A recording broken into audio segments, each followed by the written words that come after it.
E aí, galera, tudo bem? Eu recebi algumas dúvidas de diferentes pessoas sobre um assunto muito parecido, que é a vistoria de entrada nos imóveis locados e, na verdade, especificamente sobre a revisão dessas vistorias, por parte principalmente do inquilino, que após adentrar ao imóvel, faz algumas observações sobre o laudo que foi feito inicialmente, né? Geralmente a vistoria de entrada é feita um pouco antes dele assumir da assinatura do contrato de locação ou às vezes entre a assinatura do contrato de locação e o início da vigência, né, a tomada da posse por parte do locatário. E uma confusão que me parece estar acontecendo, mercado afora, é sobre qual é o objetivo dessa revisão da vistoria de entrada por parte do locatário, por parte do inquilino.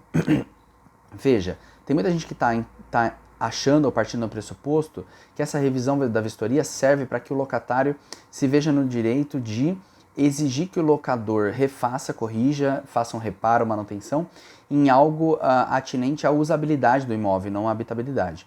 A obrigação do locador, gente, quando ele aluga um imóvel, é entregar esse bem em condições ao uso ao que se destina. Então, se a gente está falando sobre uma locação residencial, por exemplo, ele tem que entregar um imóvel habitável e seguro.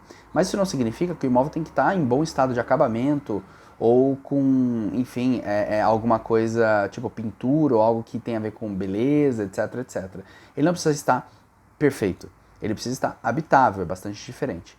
E a grande questão é que elementos que têm a ver com usabilidade do imóvel, mas não habitabilidade, o locador pode sim alugar sem que estejam funcionando perfeitamente. Só que aí vem a diferença. Se isso for visível, se isso for aparente, né, evidente para qualquer pessoa média que faça a visita no imóvel, o locatário não pode reclamar isso posteriormente à assinatura do contrato. Então, por exemplo, ele observa assim, a olho nu de que existe um problema de pintura, existe uma porta no imóvel que está faltando, por exemplo, a porta da cozinha, ou enfim, um dos quartos está sem porta ou algo do tipo. Isso não afeta a habitabilidade do imóvel, isso afeta sim a usabilidade, mas era algo evidentemente aparente no momento da visita e etc. Então não há de se falar de possibilidade de reclamar isso posteriormente. O que o locatário poderia sim reclamar para que o locador faça são questões de usabilidade, mas que na visita não tinha-se como testar e parte do pressuposto que essas funcionalidades do imóvel estão condizentes com o seu uso. Então, por exemplo, uma máquina de ar-condicionado, uma banheira, um aquecedor, uma janela, etc. Você geralmente, na hora de fazer a visita no imóvel junto ao seu corretor, ou enfim, não fica testando esses aparelhos todos, mesmo porque às vezes você precisa de energia elétrica e não está ligada no imóvel. Então o locatário vai partir do pressuposto que funciona, tá lá, funciona. Se não estiver funcionando, o locador tem que deixar isso claro para o locatário, o corretor, enfim, anteriormente à assinatura do contrato de locação, para que não haja uma responsabilização para que ele faça posteriormente, porque, de novo, apesar desse tipo de coisa ser de natureza de usabilidade e não habitabilidade, são vícios ocultos, né? Ocultos no momento da locação, e que você, como um proponente locatário, vai partir do pressuposto de que se está lá, funciona, tá?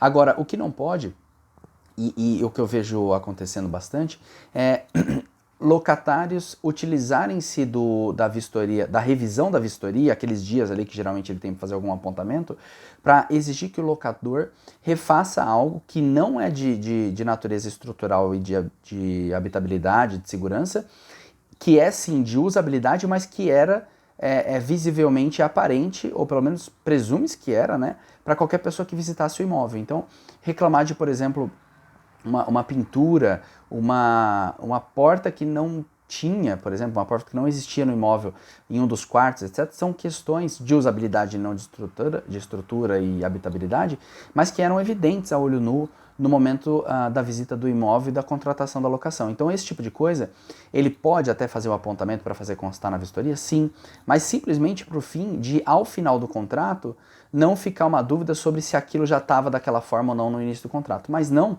com relação a opor a obrigação do locatário refazer aquilo, entende?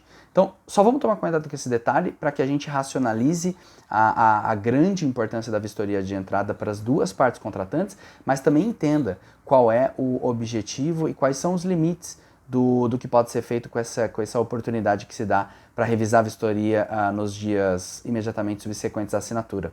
beleza? Pequena contribuição aí bastante prática sobre quem luta no dia a dia na intermediação imobiliária de locação, nesse caso especificamente, e fico à disposição. Danilo Herrero, Remax Chavante, broker aqui da capital de São Paulo. Um abraço.